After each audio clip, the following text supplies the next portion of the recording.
monde. Donc cet après-midi, je vais tenter de vous donner de petites explications si vous venez de recevoir votre iCooking et que votre conseillère n'est pas disponible tout de suite pour la mise en route, ou si comme moi, elle vous demande d'utiliser votre robot pendant 15 jours avant qu'elle vienne vous rendre une petite visite. Eh bien, je vais vous donner quelques petits conseils concernant ce robot, donc, qui est un robot multifonction, comme on en trouve beaucoup sur le marché. Celui-là, c'est celui qui est commercialisé par l'entreprise Guy de Marle, qui est une entreprise du nord de la France et qui propose donc à la vente en atelier culinaire, donc en vente à domicile, un robot multifonction. Le iCooking est un robot qui chauffe par induction, donc qui chauffe vite. C'est un robot qui est livré avec tout ce qui lui est utile au fonctionnement. Donc un petit panier qui s'appelle donc sur les recettes, vous verrez, ça s'appelle panier inox. Donc ce petit panier, il a plusieurs fonctionnalités qu'on va voir ensemble. Ensuite, il y a un cuit-vapeur. Je vais vous montrer après comment il faut positionner. Et puis si vous avez un bol, voilà. Et puis ici, la partie intelligente de ce robot, c'est sa tablette tactile et étanche qui lui permet d'avoir accès aujourd'hui à un peu plus de 12 000 recettes. Ces recettes, ce sont des recettes partagées par les utilisateurs de son robot et elles sont partagées sur un site qui s'appelle le Club Guy de Marle, qui est un site gratuit. Tout le monde peut aller sur le Club Guy de Marle, voir les recettes, parce qu'il y a des recettes avec le iCooking et des recettes sans robot. Et tout simplement, toutes les recettes partagées par les utilisateurs avec iCooking arrivent directement ici sur la tablette.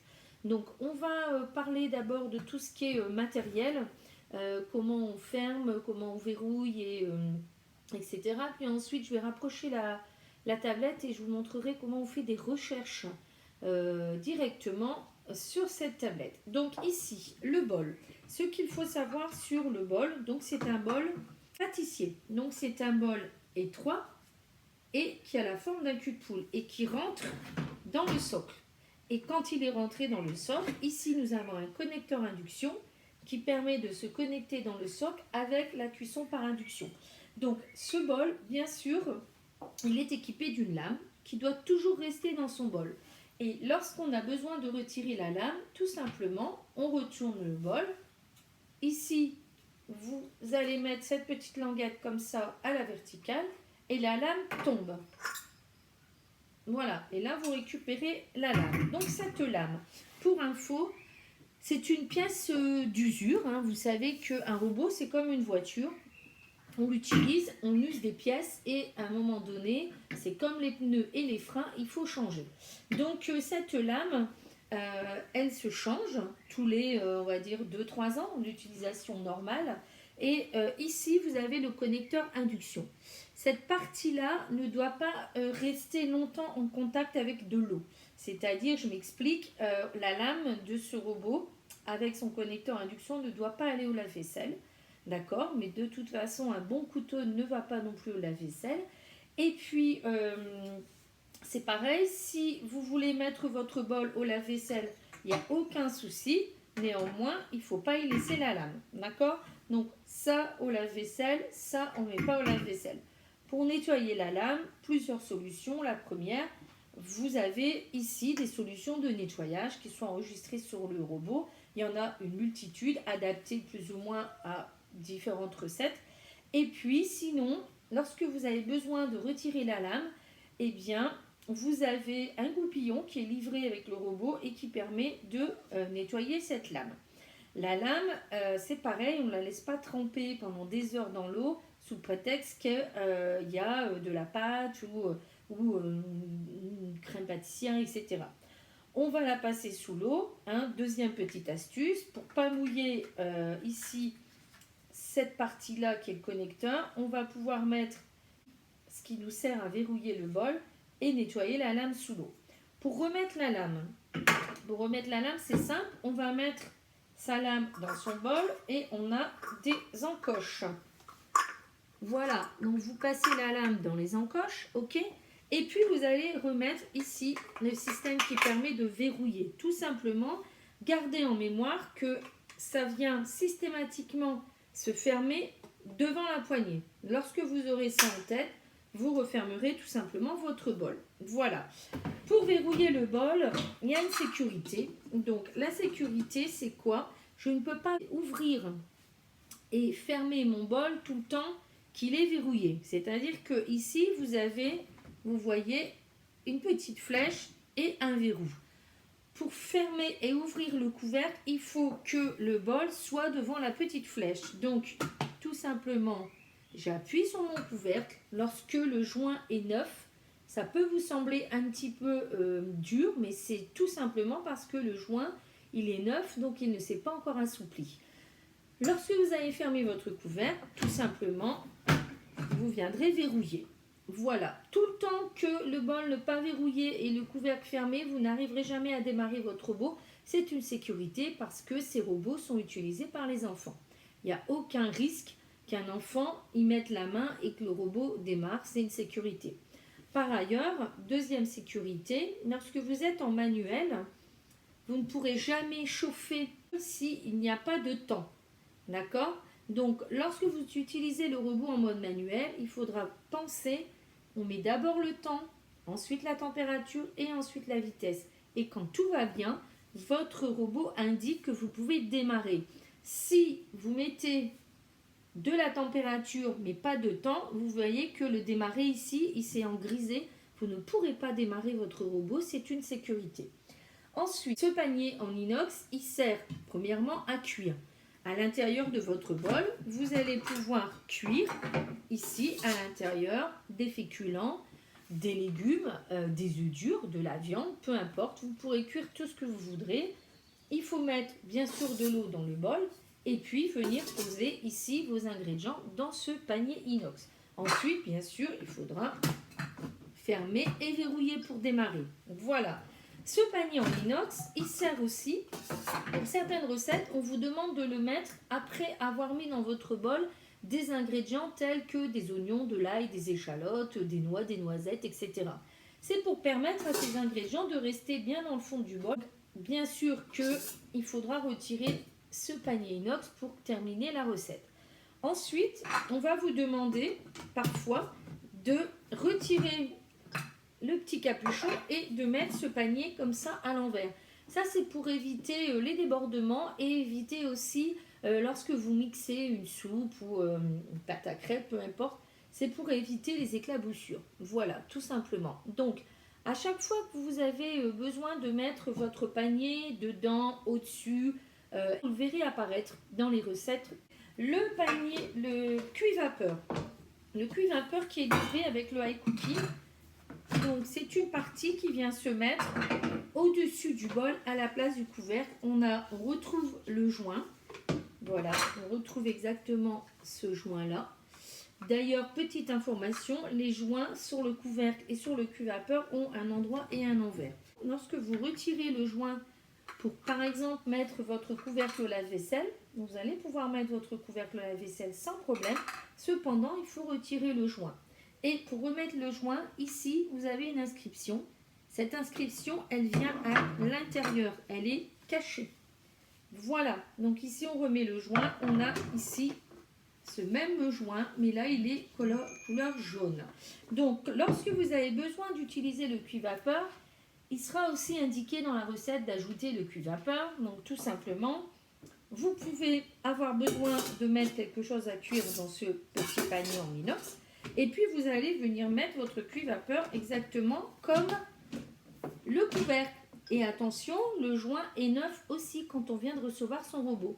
Donc ici, vous avez votre robot qui est prêt à cuire un repas complet avec à l'intérieur du bol le liquide qui permet de cuire vapeur. Dans le panier inox, tout ce que vous aurez besoin d'y mettre, des légumes, des féculents. Ensuite, vous mettez votre cuit-vapeur. Vous avez 2 étages. Un étage ici en inox. Et puis ici, vous rajoutez un étage pour souvent mettre le poisson et la viande ou un autre légume tout simplement. Ensuite, vous viendrez fermer comme ça et votre robot, il est prêt à cuire. Enfin, avec votre robot, on vous livre une petite spatule. Elle va vous servir à mélanger à l'intérieur du bol pendant qu'il est en fonctionnement. Ça, c'est pour éviter d'utiliser une spatule qui va aller toucher les lames. Ici, vous avez la petite collerette. Voilà. Donc, lorsqu'il y a besoin de mélanger pendant l'utilisation, pendant que votre robot sera en train de tourner, vous verrez la petite spatule qui va apparaître. Alors, maintenant que vous avez tous les éléments concernant les accessoires de votre robot, on va s'attaquer à l'explication de la recherche de recettes. Je vais vous expliquer maintenant comment directement sur votre robot et sur sa tablette, vous allez pouvoir trouver des recettes. Alors, là, c'est l'écran d'accueil de votre iCooking. Donc, si vous êtes connecté à votre club Guy de Marle, ici, quand vous appuyez sur mon profil, vous aurez peut-être pas la photo si vous ne l'avez pas mise, mais votre nom, prénom et votre pseudo. Ensuite, dans les paramètres, c'est là où vous pouvez aller changer la luminosité de votre écran, les couleurs. Donc, tout simplement, on va mettre rouge. Et puis, le son. Parce que vous avez possibilité de baisser le son et aussi de changer de sonnerie. Voilà. Donc ça, c'est vous qui voyez.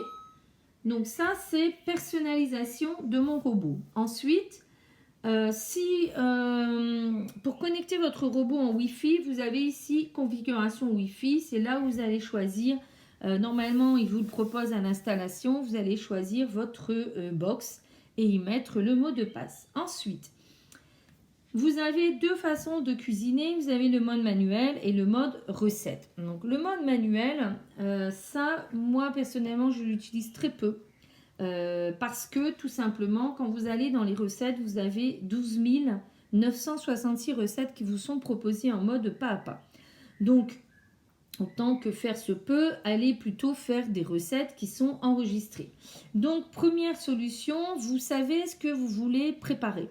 Donc, vous savez si vous voulez faire l'apéritif, l'entrée, le plat, le dessert, les glaces, de la boulangerie, des accompagnements, etc., etc. Il y a quand même le choix.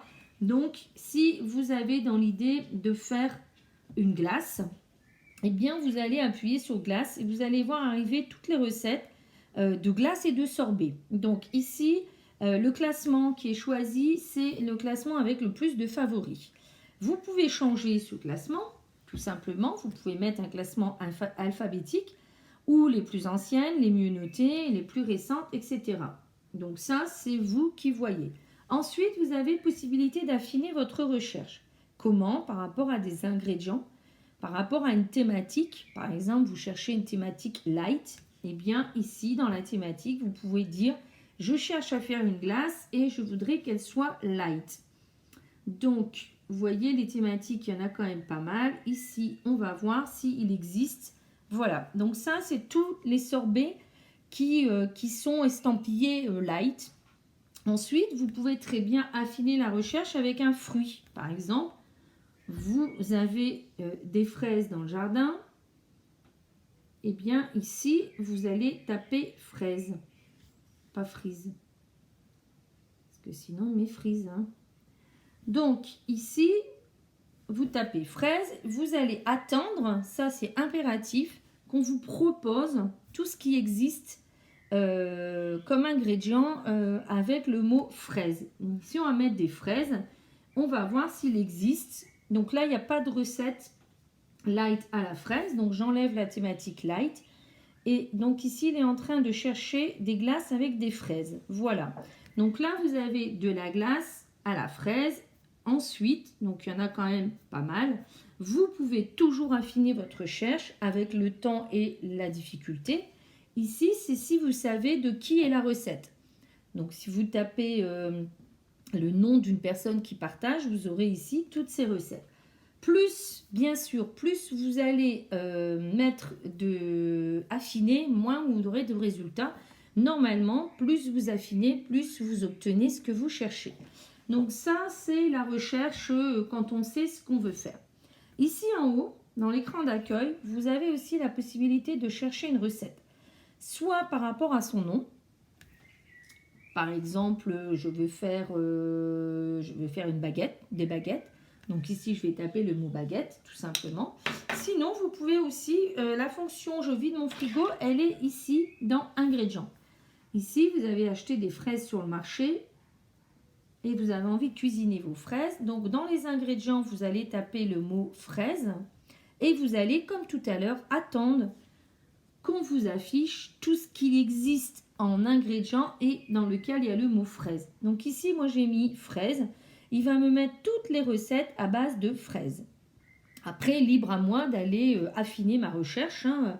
Évidemment, là j'ai mis fraises, donc ça va être essentiellement des desserts ou des glaces. Donc ici, voilà, ça c'est une façon d'aller vider mon frigo. Ensuite, troisièmement, ici, dans la communauté, vous allez taper le nom de la personne que vous voulez aller vous chercher la recette de Catherine Maurice, par exemple. Eh bien, vous allez taper mon nom. Et ici, vous allez aussi attendre que j'apparaisse. Donc, quand vous tapez mon nom, vous allez avoir ici mes 67 recettes qui apparaissent. Donc, vous allez aller voir mes 67 recettes. Et puis, vous pouvez affiner exactement comme tout à l'heure par rapport à un produit. Voilà, je veux faire une recette de Catherine Maurice avec le moule tablette. Eh bien, ici, vous allez taper tablette. Et ça, c'est dans les produits. Donc, le tablette, c'est le 497. Donc, vous validez, vous allez avoir. Donc, moi, j'ai partagé 2 recettes sur le club avec le moule tablette. Soit vous faites la recherche sur l'écran d'accueil avec le nom d'une recette, un ingrédient ou un auteur, soit vous allez ici dans le mode recette.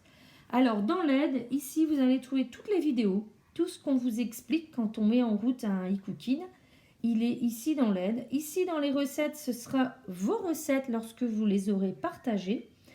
Mon historique, là, vous allez retrouver les recettes que vous avez consultées sur votre robot. Et enfin, les favoris. Donc, les favoris, je vais vous faire un petit tuto à part. Ici, vous voyez qu'apparaissent, quand je mets tous les favoris, vont apparaître toutes les listes de favoris.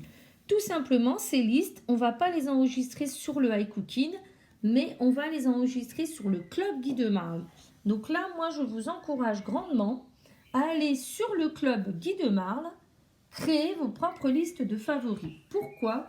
Parce que les listes de favoris sont limitées à 25 recettes. Pourquoi? Parce qu'on s'y retrouve mieux quand il y a 25 recettes que quand il y en a 150. Donc très logiquement, vous allez pouvoir mettre 25 recettes dans vos favoris. Admettons qu'on regarde ici dans les plats. Donc ici dans les plats, vous voyez, moi j'ai mis la paella, j'ai mis du risotto, j'ai remis, là j'ai mis la rancini, paupiètes de dinde. Ça, c'est toutes les recettes que moi j'ai classées dans ma liste plat. Ici, on sera limité à 25. Donc moi, je vous encourage toutes les semaines, vous allez prendre votre tablette, votre ordinateur, peu importe, votre téléphone. Je vous encourage à aller créer vos listes de favoris. Parce que les recettes que vous mettez directement en favoris sur votre robot, elles sont ici, mises en favoris depuis mon iCooking. Et que cette liste, elle est aussi limitée à 25. Donc, si vous mettez 50 recettes en favoris, vous n'en retrouverez que 25.